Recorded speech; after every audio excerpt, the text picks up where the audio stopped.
Hai sobat pendengar setia di Radioman Channel, apa kabarnya hari ini? Semoga kamu selalu diberi semangat, kesehatan, dan kebahagiaan. Karena di ruang dengar kita yang hangat ini, kita akan obrolin sosok legendaris yang gak hanya bersinar di dunia musik, tapi juga mewarnai dunia perfilman tanah air dengan penuh makna. Dan ya, siapa lagi kalau bukan Bang Haji Rhoma Irama?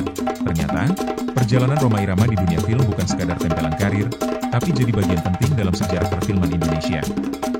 Gak heran kalau IMAA 2020 memberikan penghargaan khusus atas kontribusinya yang luar biasa. Sobat Dangdut di Radioman Channel. Dikutip dari berbagai sumber termasuk laporan resmi Indonesian Movie Actors Awards, IMAA, 2020 serta catatan dari Kapan Lagi, Kompas, dan CNN Indonesia, Rhoma Irama menerima penghargaan khusus atas dedikasi di dunia perfilman. Ini bukan penghargaan sembarangan sobat. Ini bentuk penghormatan yang diberikan kepada seniman yang telah memberi dampak besar bagi industri film Indonesia. Bang Haji memang dikenal publik sebagai Raja Dangdut. Tapi bagi insan perfilman, beliau adalah pionir dalam menggabungkan musik dan sinema menjadi kekuatan budaya yang menggugah.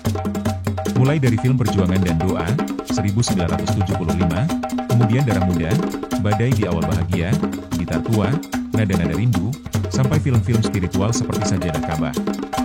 Semuanya membawa pesan moral dan sosial yang kuat. Sobat Dangdut di Radioman Channel dengan naskah yang mengusung nilai-nilai kehidupan. Akting Rhoma pun tak bisa dianggap remeh. Ia memainkan karakter dengan jujur dan membumi, yang membuat jutaan penonton bisa merasa dekat, seolah sedang bercermin lewat layar perak. Tak hanya itu, Rhoma juga aktif di balik layar, sebagai penulis skenario, produser, dan pencipta lagu soundtrack yang lekat di hati.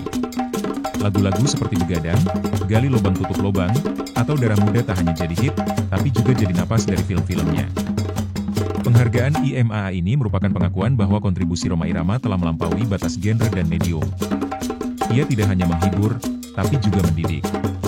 Ia bukan hanya tokoh musik, tapi pelaku budaya yang hidup di tengah masyarakat. Sobat musikku, film bukan sekadar tontonan. Ia adalah cerminan zaman, dan Rhoma Irama telah menjadikan film sebagai media perjuangan dan pesan-pesan kebaikan. Maka dari itu, mari kita apresiasi beliau bukan hanya sebagai musisi, tapi juga sebagai seniman besar Indonesia. Jangan lupa untuk like, komen, share, dan subscribe di Radioman Channel, agar semangat berkarya tetap hidup di antara kita. Sampai jumpa di episode selanjutnya, tetap hangat, tetap semangat, dan teruskan langkahmu dengan inspirasi dalam musik dan film.